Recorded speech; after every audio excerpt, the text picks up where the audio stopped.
Я вас приветствую, дорогие друзья. Зима, как видите, не проходит бесследно. Немножко голос подсел, горло болит, но это все такое. Это не мешает отснять интересное видео и покормить вас полезной информацией. Но перед тем, как начать свое повествование, хочу пригласить вас на свой лайв-канал, на котором недавно вышло новое видео про вот такой вот усилитель мощности.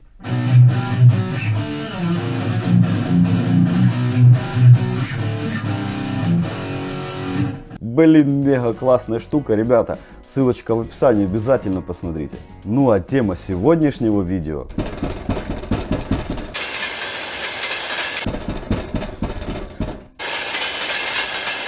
Это знаете, как в анекдоте, там один другого спрашивает, говорит, что вот поезд едет, говорит, и стучит. Тот говорит, ну как же, колес круглые, тот да. А ты, говорит, знаешь, как найти площадь круга? Ну конечно, ну и как? Говорит, ну пи(r) квадрат. Говорит, так вот тот квадрат и стучит.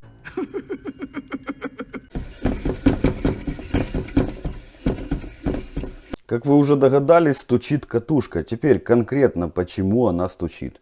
Для наглядности покажу вам вот таких вот 3 экземпляра. Значит, как было раньше, как есть сейчас на сегодняшний день. Значит, вот теперь смотрите, секрет, почему стучит катушка. Если вы обратите внимание на вот эту вот катушечку, то она внутри гладенькая, и она стучать не будет. Теперь конкретно о причине. То есть, если вы обратите внимание, та катушка, которая тут все, то есть, да, она такая кругленькая, красивенькая, стука нету.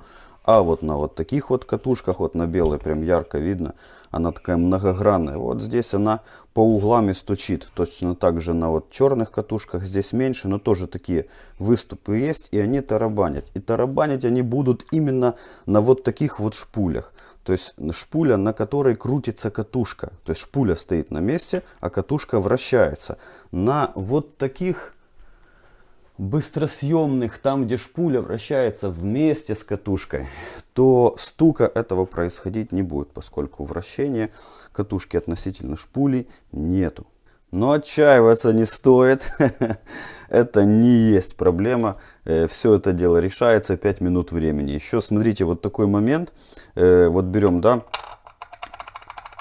видим, да, она болтается. Причем на всех вот таких вот такого образца шпуль она будет болтаться. Вот как раз таки вот этот зазор нам и поможет устранить стук. Можно взять пластиковую канистру, можно взять вот как вот у меня отрезок вентиляционной трубы.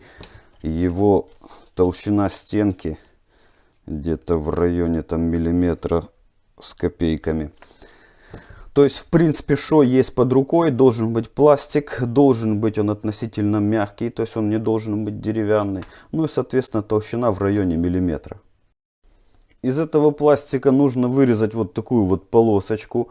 Значит, ширина этой полоски это будет равняться высоте катушки, а вот длина выбирается таким вот образом, чтобы она вот сюда вот так вот села. Не обязательно, чтобы она полностью заполнила этот, скажем, всю длину окружности. То есть можно оставить вот такой вот сектор. Удобнее будет устанавливать потом катушку на свое место. Теперь открутили колпачок.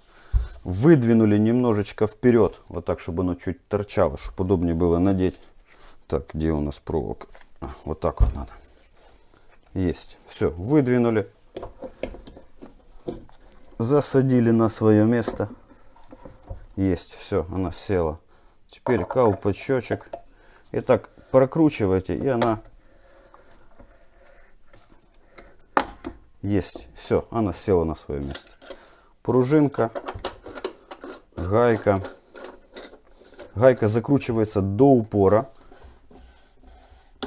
Все, никаких проблем. При этом катушка идет очень легко. И всякие стуки отсутствуют. Хочу заметить еще один очень важный момент при подборе вкладыша. Подобрать его нужно таким образом, чтобы катушка ваша вращалась свободно и нигде не клинила, ни в каком положении. Иначе проволока в подающем устройстве будет пробуксовывать. И стабильной сварочной дуги вы не получите.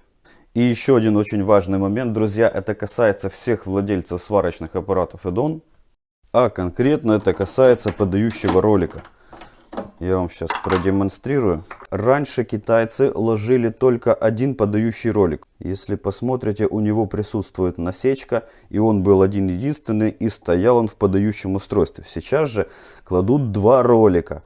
Один лысый, видно, да, нету никаких насечек. Один с насечкой. И вот первое время вот этот с насечкой стоял на подающем устройстве, а лысый был запасным. Сейчас же наоборот. Лысый стоит на подающем устройстве, а запасной находится в пакетике с документами. Поэтому всем настоятельно рекомендую.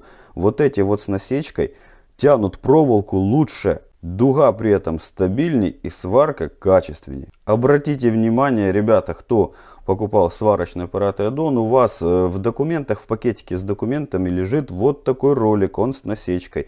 Его нужно поставить как рабочий ролик. И будет вам счастье. Проблема решена, сварка не стучит, сварщик доволен и всем хорошо.